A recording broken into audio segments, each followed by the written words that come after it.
All right, let's get things started here with the first email today.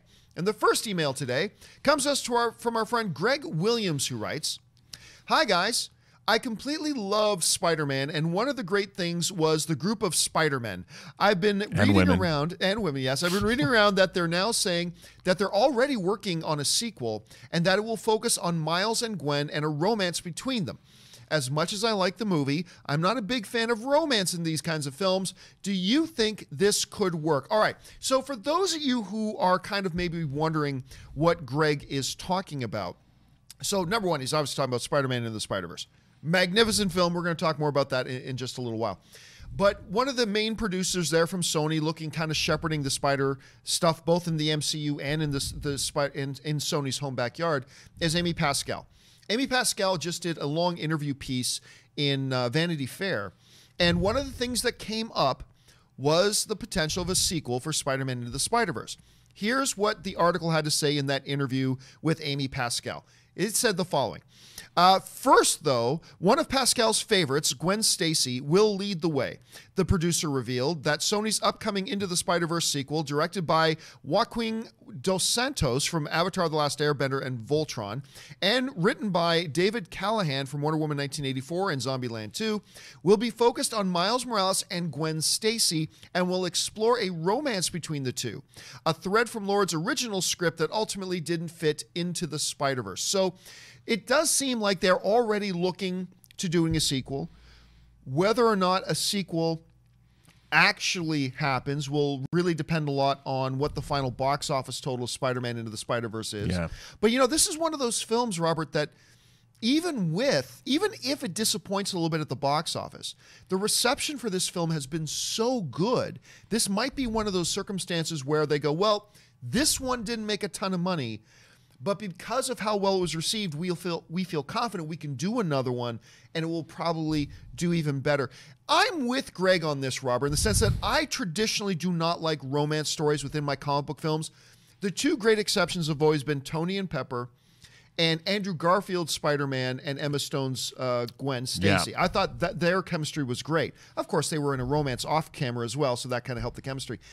But I got to tell you what, I know you haven't had a chance to see it yet. I know, and I feel terrible, but don't worry. I'm going to see it tonight so I can talk about it on the Weekly Hero tomorrow. But I'll tell you what, the dynamic between the Miles and Gwen characters in this Spider-Man and the Spider-Verse is so sweet and just so nice and does not feel forced in any way, shape, or form. It feels completely natural. It feels so good that the notion that this might turn into something later, me, a guy who hates all romance in these types of films, am actually all for it. Just from all the things you've been hearing and your understanding of the history of Hollywood, the notion that Sony is already looking at a sequel for this thing, good move or bad move for Sony? Well, you know, the character of Gwen Stacy, it's always bad when you get into a relationship with her. But be that as it may, I mean, let's back up. Look, I prefer, I like relationships like they had Moonlighting, that Mr. and Mrs. Smith when they're trying to kill each other. Right. You know, that push and pull and will they or won't they. I like those kinds of romantic stories. I don't know if it's well written, as I always say, if it's well written and well scripted, great. But I think Gwen Stacy and Miles could have that kind of a relationship as long as it doesn't get in the way of the rest of the story. Right. You know, I mean, look, Rose and Jack in Titanic, great romance, but it was doomed. And that's what made it, you know, at the end of the day, it wasn't going anywhere. And that's kind of, I like the Romeo and Juliet, I think you're dead, so I'm going to kill myself kind of romance, which ends poorly.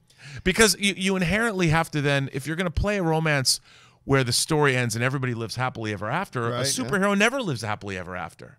Right. You know, there's always another villain to fight. There's always another story to tell. There's always more peril, fraught with peril that's coming down the pike.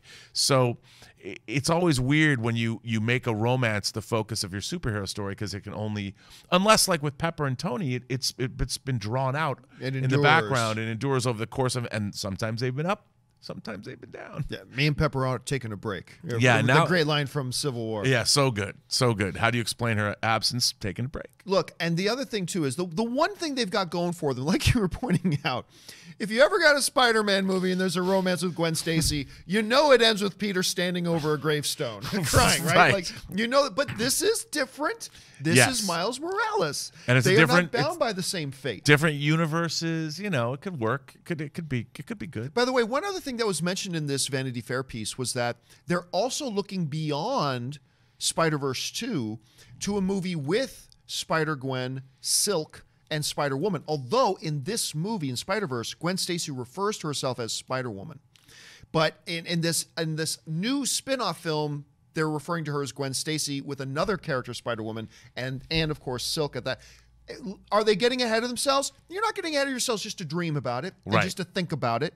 You know, once you actually start putting out promotional pieces and photos with all your stars, like what Universal did with their MonsterVerse, Right. then you're getting ahead of yourself. But right now, I think they're okay. Which I would love to see. You wanna I want to see more? see the movie that still represents, not the movie that we got in The Mummy. Right. But I want to see those characters dressed that way, looking that badass in a room together. Yeah, but it's never going to happen. I know. You know it's never going to happen.